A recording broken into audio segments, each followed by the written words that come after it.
Ya, harga emas sementara waktu terhenti di level 4179, nyaris mendekati ke level 4200, tapi kemudian turun sampai 4090.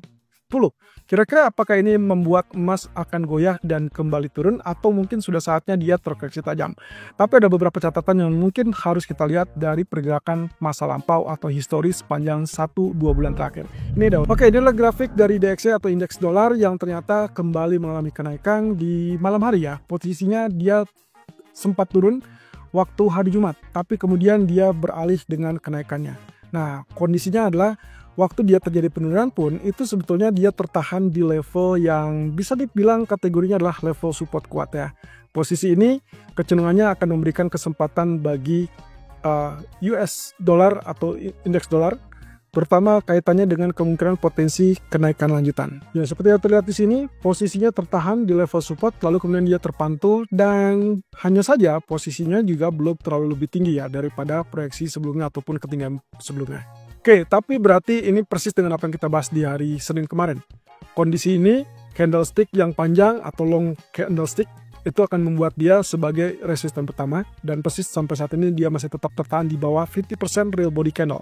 Kemudian nanti baru kita akan lihat dari resisten kedua.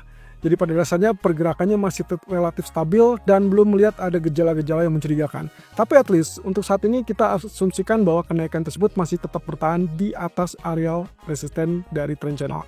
Oke, berikutnya yang terlihat dari pergerakan US Treasury yang baru dibuka pagi ini, justru dia mengalami penurunan setelah kemarin sempat terhenti di hari Jumat. Kemudian setelah libur mereka kembali masuk dan akhirnya tertekan turun. Kita coba pastikan nanti sampai malam nanti apakah dia akan melanjut turun di bawah level support ini atau dia akan terpantau. Karena biasanya kalau misalkan ini menjadikan dia sebagai double bottom, maka potensinya akan terjadi pantulan. Tapi kalau kita lihat ke depan ya, atau lebih tepatnya lihat dari periode sebelumnya, yang terdekat itu adalah dia terjadi penurunan. Oke, tapi juga kalau kita perhatikan dari periode yang sebelumnya lagi, konteksnya adalah ada dua kemungkinan. Posisi yang pertama konteksnya dia terjadi rebound seperti ini, yang berarti dia bisa saja terjadi kenaikan. Atau yang kedua adalah kemungkinan dia langsung turun atau langsung tembus support seperti ini. Kalau ini yang terjadi, berarti otomatis yang terjadi di sini bisa saja terjadi penurunan. Oke, atau bisa saja kombinasi keduanya. Artinya, bisa saja harga ataupun indeks dolar atau US Treasury dalam hal ini dia mengalami rebound terlebih dulu, lalu kemudian nantinya baru tertahan di situ dan terjadi penurunan. Ini berarti mirip dengan periode yang terjadi di detik ini. Nah, berarti otomatis kondisi ini masih tetap ambigu atau abu-abu dan kita akan lihat dari pernyataan Powell nanti malam. Oke, berlanjut dengan pergerakan harga emas berikutnya. Kalau teman-teman lihat ini ternyata dia lajunya penurunan. Jadi setelah terjadinya kenaikan tadi pagi sampai ke 4179, hampir tiada henti atau tanpa henti, ternyata dia akhirnya kembali ke titik awal yang kita inginkan atau yang kita harapkan di area 4090-an. Nah, pertanyaannya adalah apakah ini menyelesaikan ataupun membuat dia selesai kenaikannya? Jawabannya tidak. Justru terjadi penurunan ini adalah profit taking yang memang dinantikan oleh pasar, dan kemungkinan itu yang akan terjadi sampai beberapa waktu ke depan. Nah, tapi catatannya, kalau misalkan kita asumsikan pergerakan tersebut diasumsikan akan tertahan atau relatif tertahan di kisaran zona merah dan juga zona kuning, maka kemungkinan yang kita prediksikan adalah paling mentok ataupun paling maksimal penurunannya adalah di 4059 atau 4060. Artinya, kalaupun terjadi beberapa waktu ke depan dia tetap stabil di area merah, maka Anda masih boleh melakukan buy di zona tersebut dengan sesuai target yang awal. Berarti asumsinya adalah Anda buy di situ dengan asumsi kenaikan kemungkinan akan tertahan di 4128 ataupun maksimum di 4150. Ini kalau kita memperhatikan area yang sebelumnya sempat menjadi kenaikan atau menjadi resisten baru. Nah, otomatis yang berikutnya yang harus Anda lakukan adalah memastikan kalau nanti malam ternyata dia tidak berhasil untuk naik di atas 4150-an, maka Anda jangan mempertahankan posisi buy terlebih dulu. Karena konteksnya untuk kali ini kemungkinan ancaman terkait dengan correction itu masih bisa terjadi dan penurunan berikutnya bisa saja turun di bawah 4085.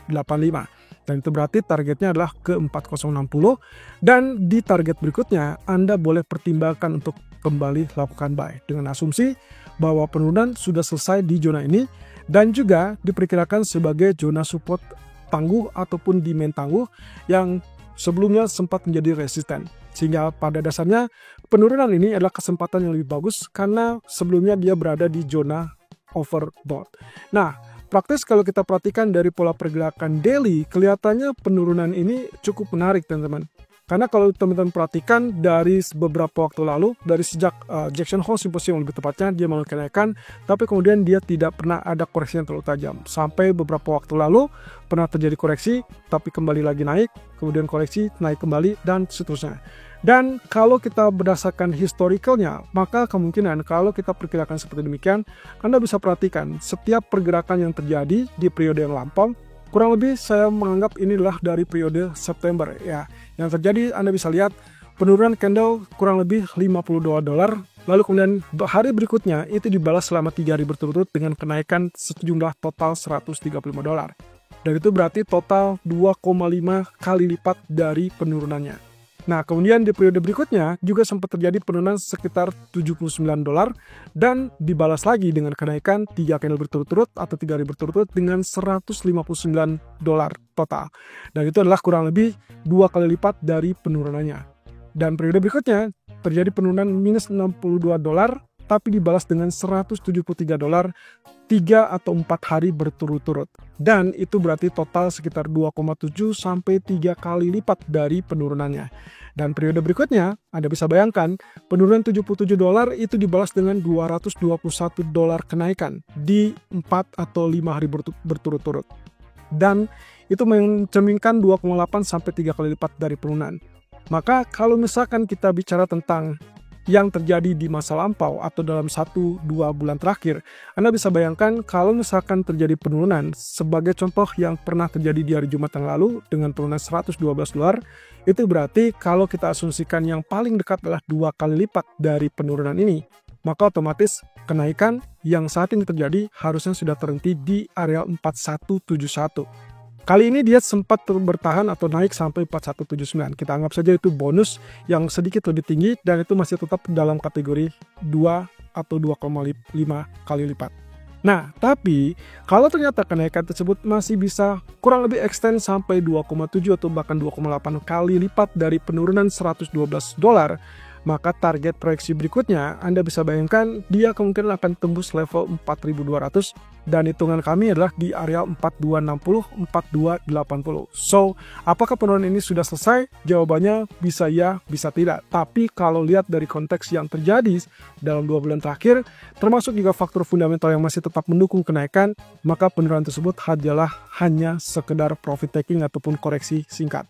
Dan itu sebabnya penurunan cepat ini jangan diartikan sebagai alasan berita utama, melainkan karena profit taking.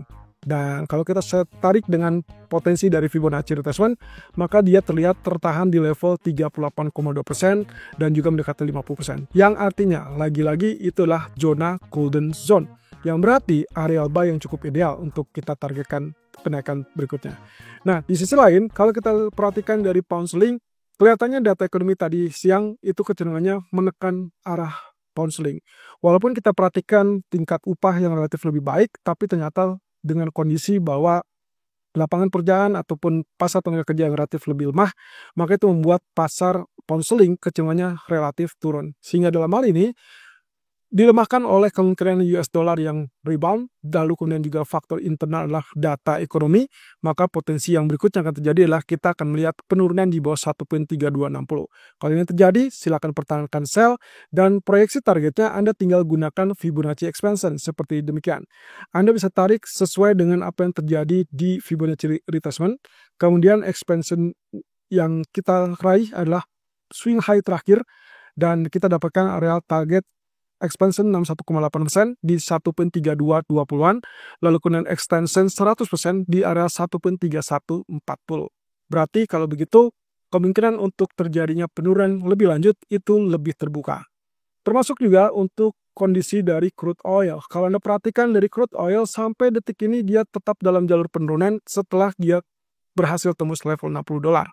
Artinya, kalau kita lihat dari candlestick yang sempat terjadi di hari Jumat bearish, Kemudian di hari Senin dia sempat rebound, tapi coba perhatikan, reboundnya itu ternyata dia tetap berada di bawah 50% real body candle. Yang berarti kemungkinan potensinya adalah kecenderungannya dia masih tetap dalam faktor tekanan bearish. Itu sebabnya pilihannya yang paling tepat adalah kita tetap melakukan sell. Demikian pula tergambarkan di grafik keempatnya. Setiap dia mencoba untuk terjadi kenaikan, dia selalu fail dan setelah dia break area 20, dia kembali lebih rendah. Artinya lagi, kondisi ini masih memungkinkan untuk tetap sell dan mungkin kita akan segera menemukan area $55 dalam waktu dekat.